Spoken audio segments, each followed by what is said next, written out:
Hello, welcome to Big Bang Radio Spotlights. This is a show where we talk to independent artists from all around the world, all about their music and their process for making it. I'm your host, Isaac Anderson, and today I get to sit down with the musician Lily Frost. Without any further ado, here's the interview. Well, Lily, thank you so much for joining me today. I really do appreciate it. I think we should start this interview just like I start all my other interviews with artists, and that starts right at the beginning of your musical journey. So, my first question is, what is your first musical memory? Sure. So I do have tons of musical memories, but one that really stands out for me is summer camp. I was about 12 years old, and they had a full band, and we would go. It was like a horse riding camp, and it was also a religious camp. But the musical aspect of this camp was so great. It had like drummer, electric guitar player, the full band, and then all the campers singing along. And the connection that I felt with everyone in those moments was so intense. It was like something I had never felt before. I It was probably just me imagining it, but I felt like I was levitating off my seat one time, and it stuck out in my mind. I'm like, this is so powerful to be singing in harmony with a band, with everybody who's on the same page. And yeah, that one really, really shifted my awareness about the power that music had. Yeah, is that how you kind of got started singing and playing music, or was it like later down the road or earlier? Like I don't know what got you personally to be like, oh, like this is I'm gonna start doing this. So I left home at about 18 to go to university in Montreal, which is the French province up in Canada of Quebec. And so I was not sure what I wanted to do. I was taking like a general arts degree. Um, and I had studied music and, piano lessons and this kind of thing, but it wasn't really like I never thought that being a singer was an actual career option.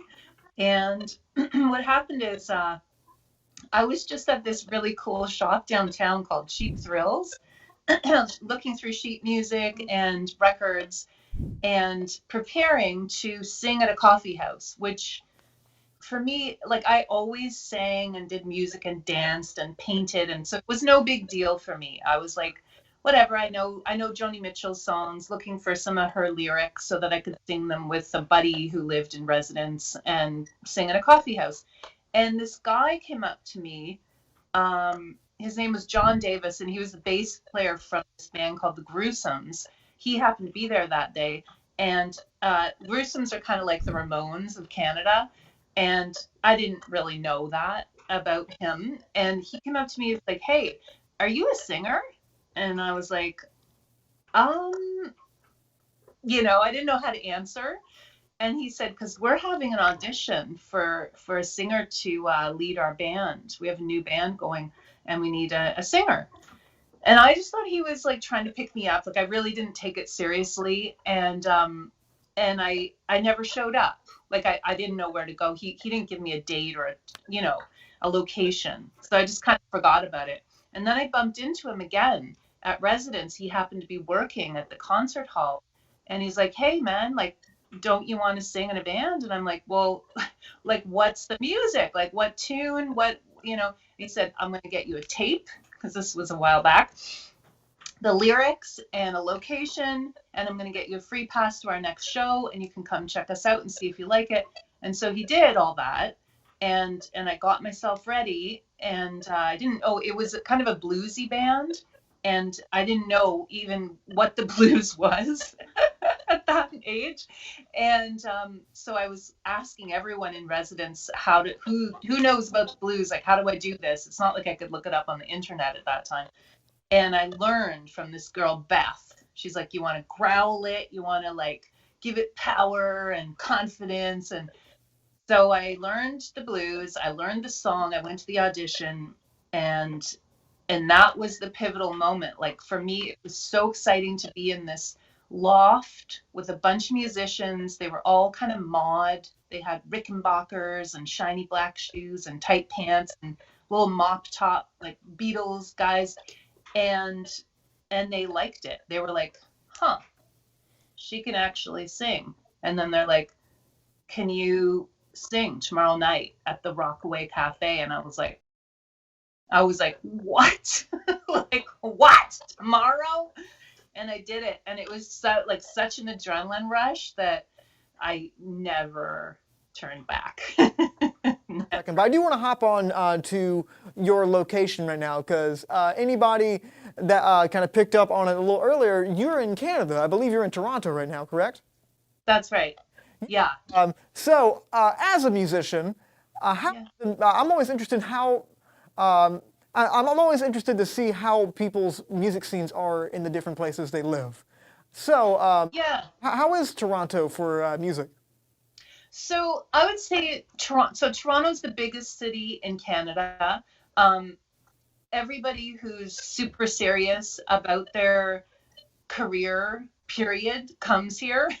So it's kind of like the New York of Canada. So musically speaking, it's there's a ton of there are tons of venues, tons of musicians. It's very competitive and it's quite cutthroat. Which is I spent 10 years in Vancouver, which is West Coast, and it was so lovely there. Like everyone's just like, "Oh, I'll open for you, you open for me. We're all one big happy family." And then I came to Toronto. I'm like, "Okay, I'm ready. I'm ready to step it up a notch." And I just like felt this coldness. So it's it's pretty intense. Like I'm here because I have my children here and I'm divorced. So I'm here. I'm not leaving my children, right? But if I had my choice, I would be in California, to be honest. Heard that. But Yeah, it sounds like the West Coast up there in Vancouver is a lot like the West Coast of the U.S. Kind of like it's yeah, that, yeah, just kind of like real free flowing kind of thing. And like you said, Toronto is kind of like the New York. That's very much like a New York attitude, like you said. yeah, yeah. And I mean, of course, I've met great people, like, but it's not abundant. It's not like a general attitude. The general attitude is very, very capitalist, very, yeah. But there are opportunities here, you know. I'm not ready to move to a small town and, retire. So like there's good and bad in every place, really. Well, heard that, heard that. Well, obviously Toronto is pretty booming with musicians and artists alike. Do you have a favorite spot that you like to play in Toronto? I do. Not in Toronto, maybe just like in the Canada area in general. Right. Well, I actually do have a favorite spot in Toronto. It's called Castro's. Castro's Lounge. It's a tiny, intimate place, and it's in the beaches. So there's an area in the east end of Toronto. It's kind of like its own small, funky little niche town. It's on the water, and the people who go to Castro's love music. They are loyal fans. They come back. Um, you go there, it's kind of like burritos and beer, but like and the bands that play, there are two or three that play every day, and it's always quality music, and the crowds are packed in, like just packed in, and everyone's dancing, and the quality of musicians is really high, but also the audience is just such a quality vibe. Like you don't feel snobs there. You don't it's just such a great flow. I love it. Like it's one of the best places I've ever played, and I go back every month and play there. And I think everyone we almost lost it for a while because like some of the neighbors were complaining about sound, and like we were petitioning and protesting, and it's like so much spirit for this place, Castro's. Yeah, we talked a little bit before the interview about you being really well versed in different aspects of your musical career. Like, how exactly do you manage all of that? Like, I believe you're self-managed, if I'm not mistaken, correct? I am. Right now, I am, and I really like it because I feel like I've come to a point where I know what I want. I know how I want to do it. Um, I'm pretty good at communicating, like writing that uh, solid email that isn't reactionary. You know what I mean? Like just solid communication. Time management. I learned, as a parent, you have to manage your time really, really well. I've learned to manage my time very well. Like, between this time and this time, they need to eat, or everyone's going crazy, or you need to do that. Like, so being able to just really focus um, at certain points on certain things has helped a lot. With it's like now we're writing. I have a writing group, four of us, and it's like from this time to this time every week, and it's just very structured. Um, I like that. I like to be able to just focus and then release, focus, release, and kind of so that helps a lot, and also delegating. So I do have an assistant, and I think that over the years, my problem was that maybe I just needed a really good assistant instead of a manager, but I had the terms wrong, you know? And you have to know what to call someone. Like, you can't call an assistant a helper. That's such an insult. But I've learned that one the hard way. It's like, what do you need? What's their role? What do you call them? How are they compensated fairly? All that stuff is really, really important. And to know your strengths, like, what do I do well? I'm not good at administration, but this woman who is my assistant is amazing at it. And we don't, everybody makes mistakes. Like, I'm never going to yell at her for making a mistake, and she never yells at me. It's just like we're all here for the right reasons. So, like, surrounded with good people. um I have a label services group right now, but it's not a label because I actually paid to make my own record this time, and so therefore I own the masters, which means that I stand to make more money if it gets placed in TV or film or sells well. So, Yeah. but I know how important promo is, and publicity. Up in Canada, we have the grant system, which I hadn't been using for a long time because I was signed to labels for 14 years. I've had about 3 or 4 different managers over the years, and I've had 14 albums, and I've had 3 different labels. So now I have my own. I'm the manager and the label. So with a label services team that I hired, you know? Yeah, absolutely. And Yeah. you do quite well for yourself. Anybody that works in the music field or anybody that's interested in the music field knows, like especially about the self-funding the record thing. That's no small feat. I mean, that's a large thing to do. Yeah. Yeah, and for you to own those masters and to say like I paid for this out of my pocket and actually made a return, is a big thing. What advice would you give to any independent musicians that kind of want to do something similar to you, kind of manage their own self, support themselves with their art? Do they think they need to kind of get with a manager, maybe like a publicist, or maybe do you think it's like you should just go by yourself to begin with? It really depends at what stage people are at. And again, like, just as a sweeping answer, knowing where you're at in your career, what your strengths are and what your weaknesses are is so, so important. Like, doing an honest assessment. um, I like one of the main some of the mistakes I made over the past that I would share, because they were really detrimental, and I wish someone had told me this just straight out. Never show unfinished work to the industry. That's a really bad mistake. Even if they say, "Oh, we'll be able to hear past it, don't worry about it." Never show unfinished work to a label, a publicist, a manager, a booking agent, or possibly even a bandmate. Only if you have known them since you were in diapers and they do actually get it. You know what I mean?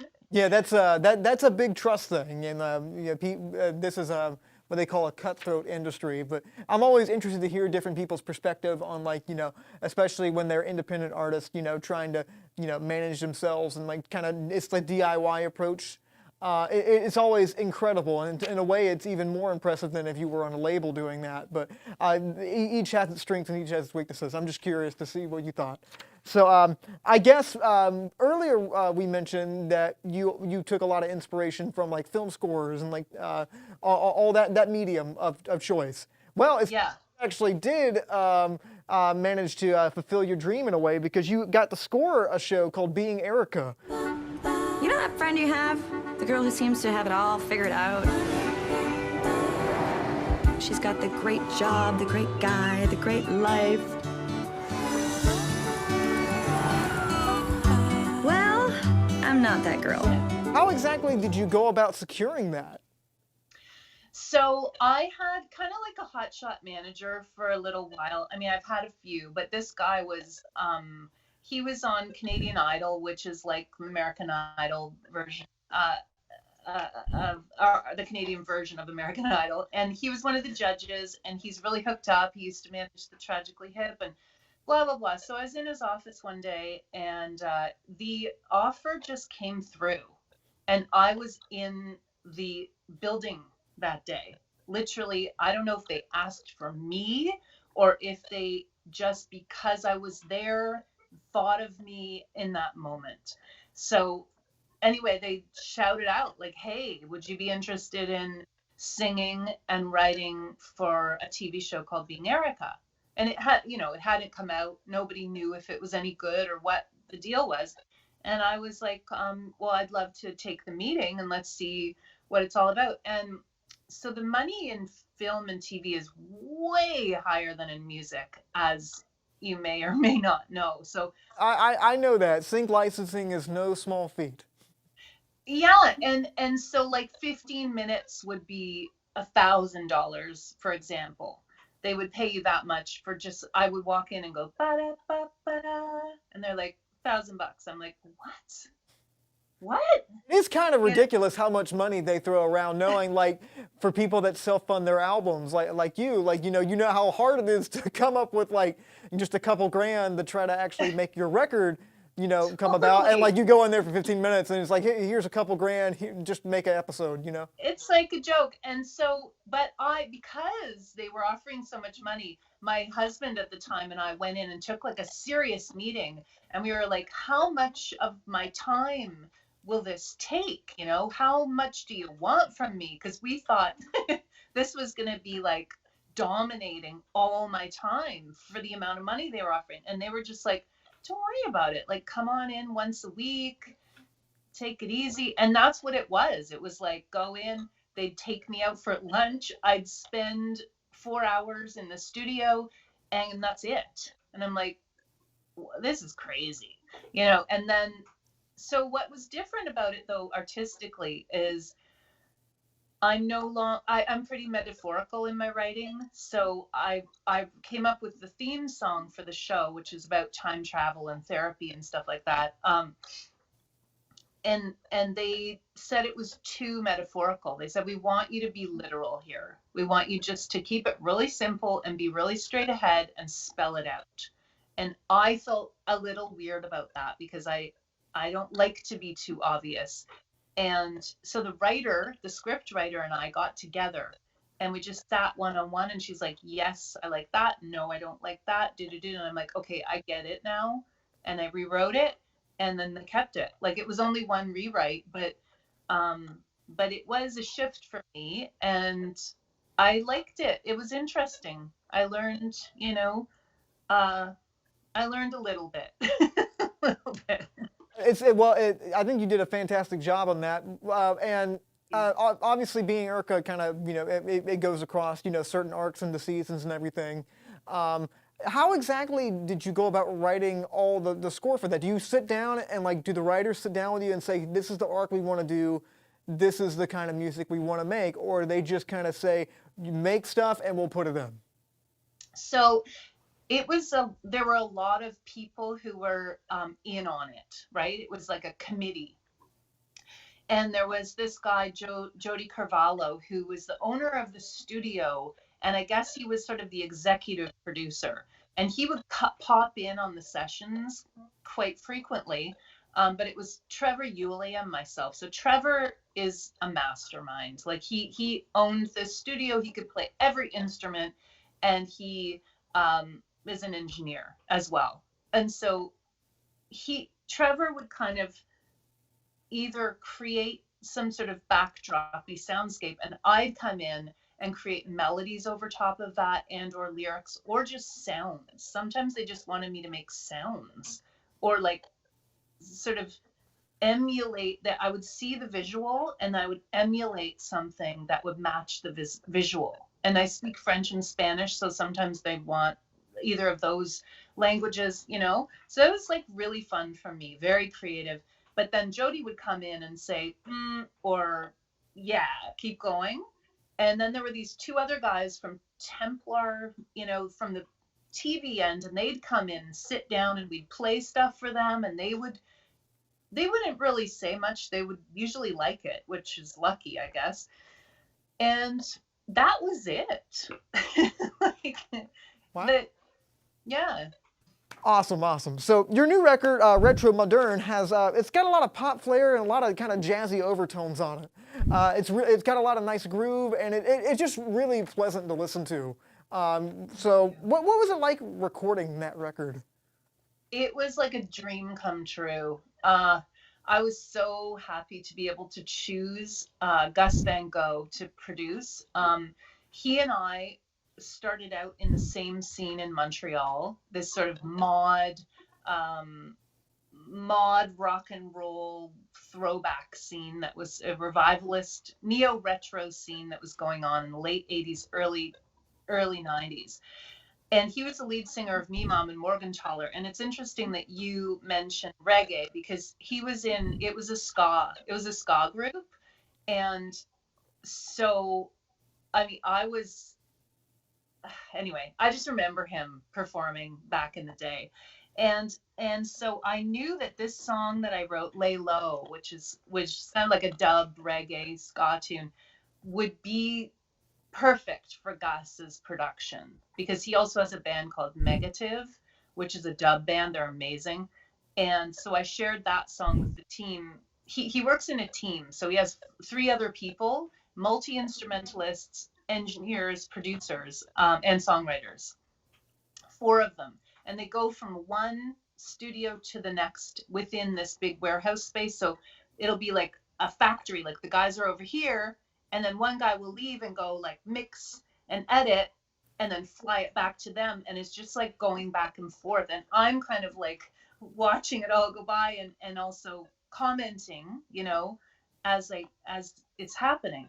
And then they'll be like, okay, go in, do your vocals, or go in, I did some percussion. And then mostly, I mean, the only time that it was a little that I didn't like a sound, we were all crammed in this tiny room, and I texted Gus and I'm like, that keyboard sound, I'm not loving it. And he's like, is it the sound or is it the part? And I'm like, it's the sound. So he said, hey guys, we're going to try that part with a different sound, which these are the little details you learn, right, in communication. So they put it on a different sound. They put it on a Farfisa organ as opposed to the 80s sound thing. And all of a sudden I was like in love with it. So, but otherwise, like one time I was crying while the guy was playing guitar. Werner F., he's from Hollow Notes, and he can sing like a god, and he's playing this baritone guitar part on one of my tunes, Rock Me Baby. I was literally crying. And Gus is like, I think she likes it, guys. Anyway, so Gus is also, he grew up in Argentina, but his parents are Italian. So he has this like foreign film awareness that I really needed. He's got the Latin blood. He's got the cultural background that I needed to, when I said to him, I need a telenovela kind of like string section here in this bridge, he knew exactly what I meant, right? Yeah. Who else would? Like, it was just like I was talking to myself, but he knew how to execute it. That's wonderful. And sounds like you definitely put a lot of work into this, and it definitely shows. If people want to keep up with the music that you're making, if they want to listen to that, or just keep up with what you're going to be doing in the future, where can people find you on social media, and where can people listen to the music? Oh, thanks. Yeah. So Facebook, it's called Lily Frost Music on Facebook. Instagram, it's lilyfrostcom. the website is www.lilyfrost.com. Yeah, and then Spotify and iTunes, I have a whole bunch of records under the name Lily Frost. Wonderful. Well, Lily, thank you so much for joining us today. We really do appreciate it. Before we go, I think this question is going to be right up your alley. It's one of my favorite questions to ask right before the interview ends. I think you know what's coming up. So we do a show here at the studio called Big Bang Cinema. I host it. I'm a musician, but I'm also a big film lover. I study film. I help teach film actually at the college. Studio 67 is connected to. I help teach screenwriting. And I'm always curious to hear what musicians say about this. What is your favorite movie? Okay, so of course it's a really hard question to answer because there are so many amazing movies. Always the hardest one for people to answer. Yeah. Every single time. So, but the one that came to mind is Harold and Maude, because I just love Maude, and if I am going to live till I'm 80, I would like to be her. And she's just so unique, and the whole sentiment is lovely. So that's one of my favorite movies. Thanks to Lily Frost for sitting down with me and talking all about her music. If you guys want to see more interviews just like this, you can go to facebook.com/Studio67NCC, youtube.com/NashComCollege, or you can find us on Instagram at Studio67NCC. Thank you all for watching. I'm Isaac Anderson, and until next time, stay lovely.